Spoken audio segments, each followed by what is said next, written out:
Hello বন্ধুরা, আশা করি আপনারা সবাই ভালো আছেন। আমিও ভালো আছি। আরও একটা নতুন ব্লগ নিয়ে এলাম অনেক দিন পর, কারণ এর মধ্যে কোনো ট্রিপ আমরা করিনি। তো যাই হোক, এখন অনেক দিন পর আমি ট্রিপ করছি আবার। তো ট্রিপ যখন করছি ভাবলাম আপনাদের সঙ্গে সবটা শেয়ার করে দিই। তো সেই মতোই আবার একটা নতুন ব্লগে আপনাদের ওয়েলকাম।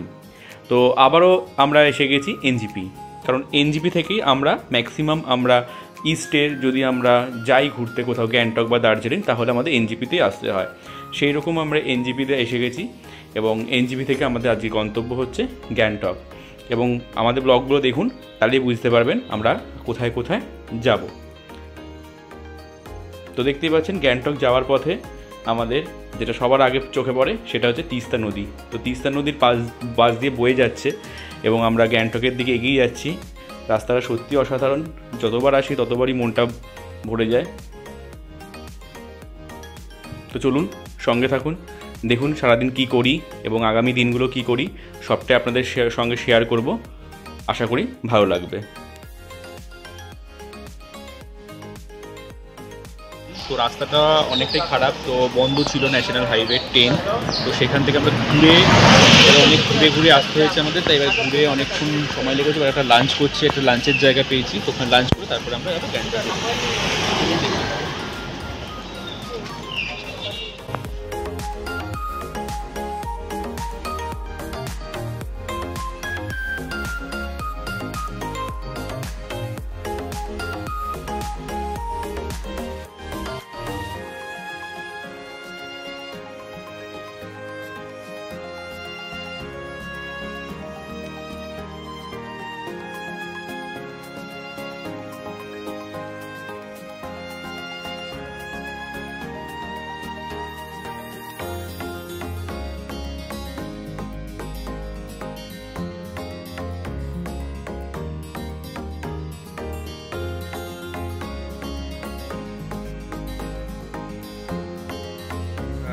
আমাদের এয়ারবিএনবি বুক করেছিলাম, তো পৌঁছে গেছি। তো দেখিয়ে দিচ্ছি আমাদের এয়ারবিএনবিটা।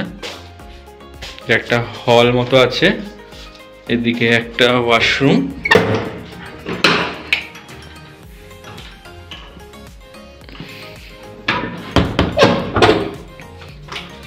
এদিকে একটা ডাইনিং কাম লিভিং, একটা বেডও একটা আছে দেখতে পাচ্ছেন। এদিকে একটা বেডরুম আছে আমাদের, ভালোই বড় বেডরুম। আর এদিকে একটা আমাদের কিচেন দিয়েছে। তো আমরা এয়ারবিএনবি করেছিলাম এই কারণে, কারণ হোটেলে অনেক সময় আমরা ছিলাম থাকি, বাট এবারে একটা অন্যরকম অভিজ্ঞতা করার জন্য আমরা এয়ারবিএনবি নিয়েছি। তো সবাই মিলে একসঙ্গে ছুটিয়ে থাকবো, মজা করবো, তার জন্য আমরা হোটেলে এসে ফ্রেশ হয়ে এবারে এমজি মার্টে একটু ঘুরতে এসেছি। কালকে আবার বেরিয়ে যাবো লাচেনের দিকে। তো আসুন চলুন।